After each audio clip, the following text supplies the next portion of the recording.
How's everybody doing today? Well, guys, I've been working on that hog trap. I got the pen started, and now I've been working on the gate. I'm going to give you all the measurements of this gate and how I built it. It's what you call a guillotine gate. It drops straight down. Okay, the bottom frame of this door, of this gate, is 8 foot by 5 foot. When you raise the gate up, it's got you got to have the big frame to where it slides up. And what it is when they trip it, it falls straight down. Let me show you what I'm talking about. Okay, right here is the gate. All right, this part right here.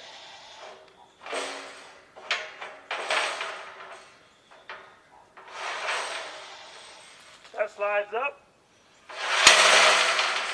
Then it comes down. This part right here comes all the way up to this top. So that means this outside frame right here is 8'6" wide, and it's 10 foot tall. That gives it enough room to where it can slide up and fall straight down. These pipes right here is a 2-inch pipe. That's actually a 2-inch handrail. The pipe on the inside of that is a 1-inch pipe. What that does is it just slides inside of that pipe. It's not very tight, it's loose.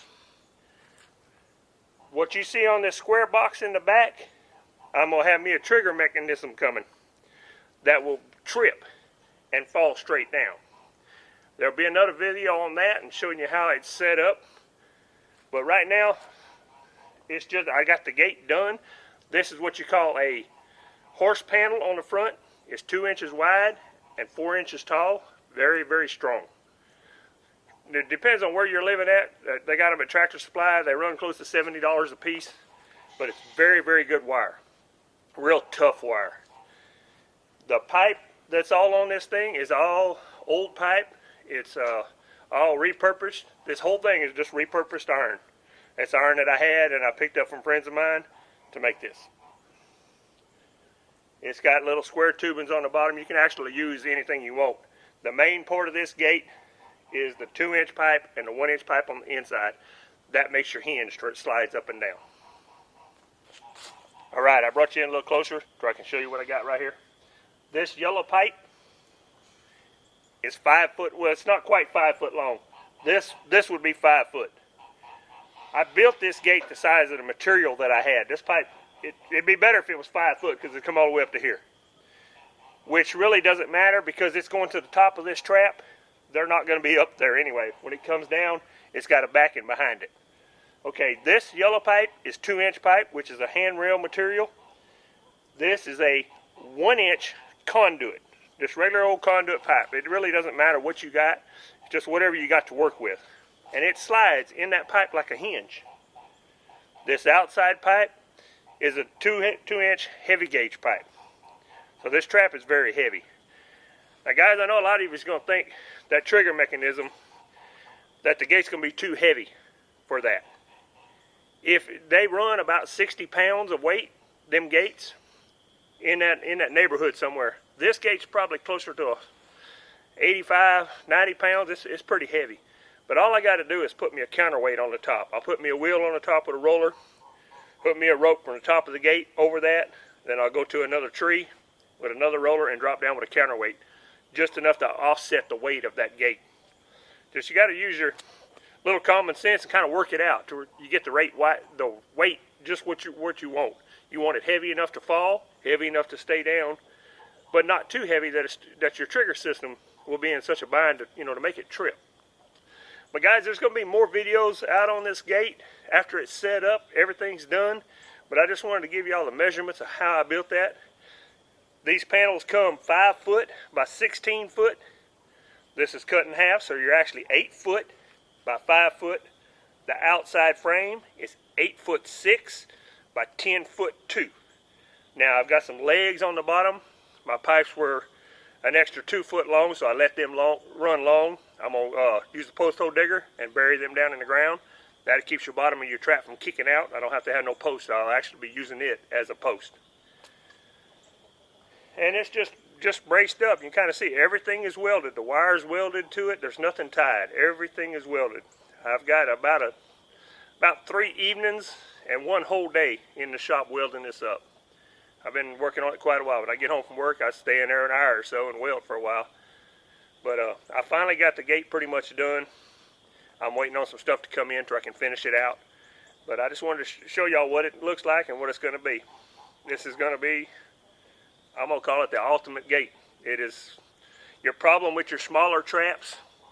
Your hogs don't want to go in them because they feel like they know they're going into a trap. I mean, they don't feel secure. This thing is going to be so big with a wide opening that you can catch the whole sounder at one time. I mean, they'll get used to coming in.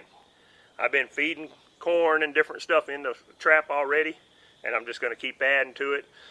Get them to come. It's still hunting season in Louisiana right now.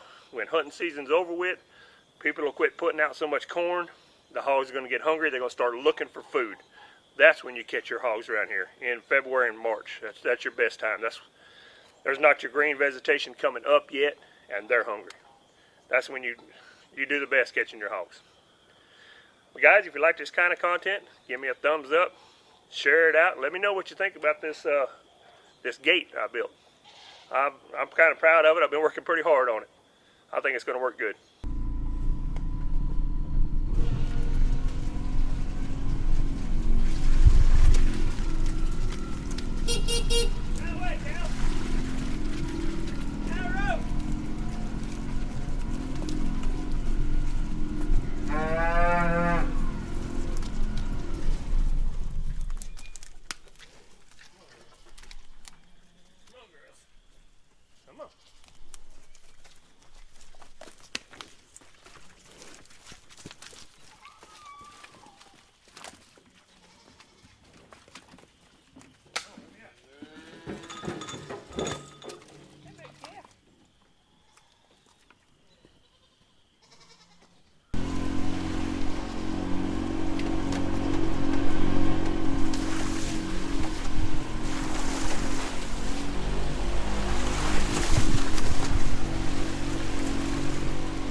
Bad smelling stuff. That's what you call slopping the hogs. I got some scraps and some feed both. Guys, these are some small little razorbacks that I got. Actually, we caught the mama in a trap, and she had 4 little ones inside the trailer while I was feeding her out. So we went ahead and fed her out, processed her out, and these are 2 small ones that I'm raising up right now. It's just more really to get rid of a lot of the scraps. They're very good about getting rid of stuff. I give them some little feed and a little bit of scraps, a little bit of everything. But you can tell they're razorbacks. They were born in a pen, but they still wild. They're not like a regular domestic hog. They don't tame down very easy. Now, if I spend more time with them, they would, but they're way back here in the back. We kept the smell away from the house. I mean, I'm probably 300 yards from my house, and I got this bay pen built back here, and I got them in it. And they do really good back here. That big tank when I was driving up is a 500-gallon water tank. Most of the time the water runs through here. There's a little natural creek that runs through here. It keeps them fresh water. But when it gets too dry, we add water into a bucket for them. And that's why I got this tank over here. It holds 500 gallons and it lasts us, I don't know, 2 or 3 weeks putting water. But I'm gonna go back there and we're gonna go check the hog trap. It's not nothing set. The gate, there's not even a gate there. But I'm starting to feed in there, trying to get them to come. I'm just gonna sneak up to it because there's people hunting further back. But I just want to go in there and see what's in there.